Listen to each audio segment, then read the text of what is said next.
Hello, my name is Josh, and I'm excited to show you something amazing that anyone can do, and that's creating stories with this neat little tool called Twine.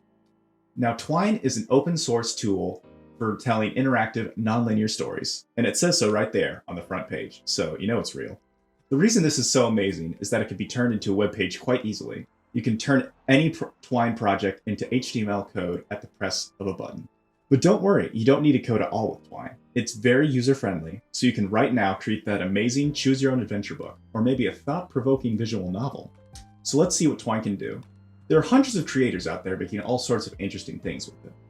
So scroll down and you can see some of the most recent, well actually not the most recent, Twine creations made, and they're published here through the IFDB. So if you wanted to check out any of these, like Hail to the King, you could click on it, and it would take you to a website like this, the Interactive Fiction Database. So it looks a little sketchy, I'm not gonna lie, but it's actually the center for all sorts of amazing free stories you can engage with, and even create your own. So usually there might be a website link over here, or in this case, there's an online option right here. I'd recommend playing it online. You can click on that, and there you are, All Hail the King, All Hail the King. And it puts you right in the middle of the story, right there in your web browser. And you can move on to the next part, and the next part. And usually this is a lot of stuff, but then you eventually get to an option where it divides into multiple paths. This is where Twine really shines, and you can have different options. So, wow, just like that, you have a whole nother 3 options for you. So, I'm not going to go through this entire thing, but you can see the potential with it. Some of my favorites is this one about being a bear and that you're a secret agent, and you can study some immaculate steel counters. Another one that I'm a big fan of is on this website that had a contest for Twine projects, and it won the 2020 Funniest Game Award. And the best part about some of these projects is that they're open source, so you can easily download it right here, and you can see how they actually did it. So you can also have the option of playing it online. And look, they changed it from black to white. They have different colors for it. So I'm going to show you how to extract these files. You want to pull it up, and then you can use your compressed tools and extract it to a folder in your downloads.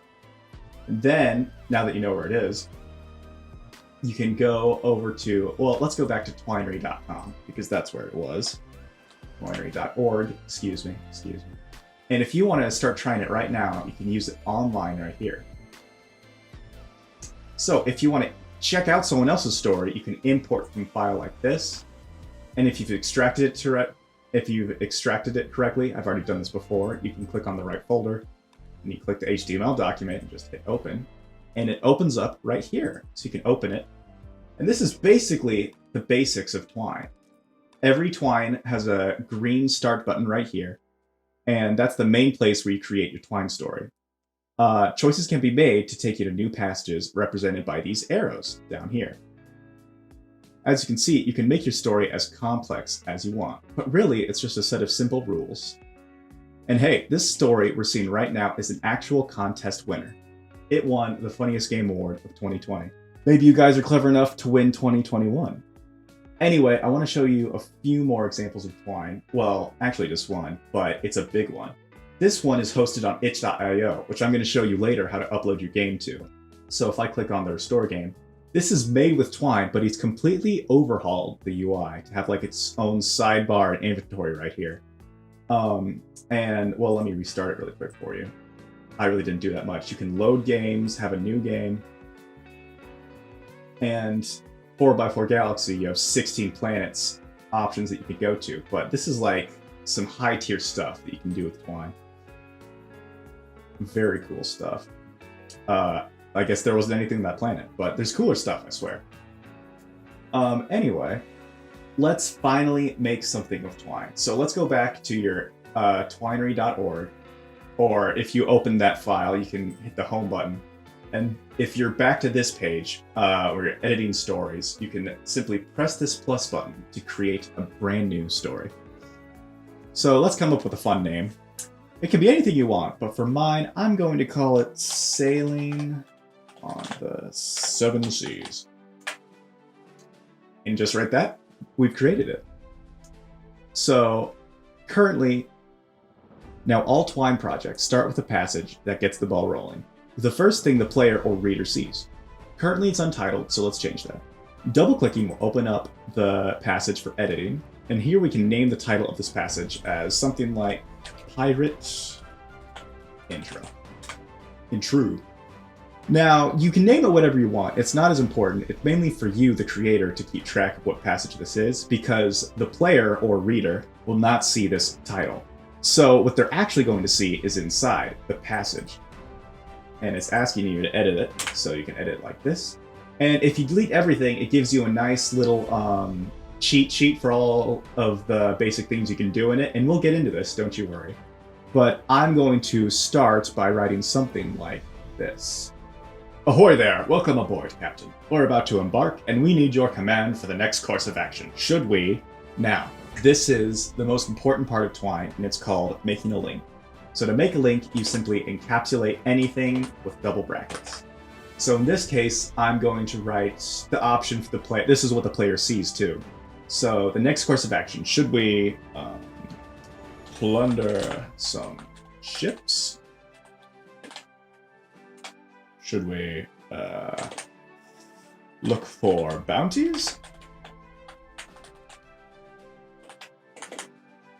Now, I have not left this passage edit scene, but if I simply click away like this, you'll see it automatically created 2 new passages for us with arrows indicating which direction the story is going. Isn't that convenient?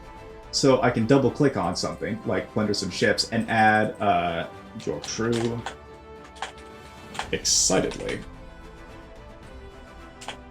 jumps to the helm and targets a nearby ship. Something like that. And if you want to test out your story, you can easily press the play button down here, and it starts you at the beginning, ahoy there, and then it has your 2 options. Plunder some ships, your crew excitedly jumps to the help, and targets a nearby ship. I meant to say helm. So if I wanted to re-edit this, oh, by the way, I'm not sure if you noticed this, but when we clicked that test button, it opened a new website. So I can't go back to the editor, but you can simply just exit out that web page and it'll take you right back because the web page is right here. So if I want to edit that, I can easily double click it and just change help to helm. Simple as that. No problem. Everything's automatically saved, so you don't have to worry about hitting Control S all the time. And there's one more thing I'd like to talk to you about in this video, about hooks, which are the most important part. I'm sorry, links, which is the most important part of Twine. And that is, say I want an option for the player like, I don't know. What do you think? But I don't want that to go to another passage called, I don't know, what do you think? I want to go to the plunder some ships. Like, that's the default. I want it to go back to plunder some ships. And instead of just typing out plunder some ships again, I can do this little convenient notation with an arrow, and then type out plunder some ships, and make sure that you match the case for that. And that'll go to, the player will only see this, but it'll take them to this, plundering some ships back here. So if we test that again, you'll see, I don't know, what do you think? And when you click on it, it'd be like, your crew suddenly jumps up to the helm and targets a nearby ship.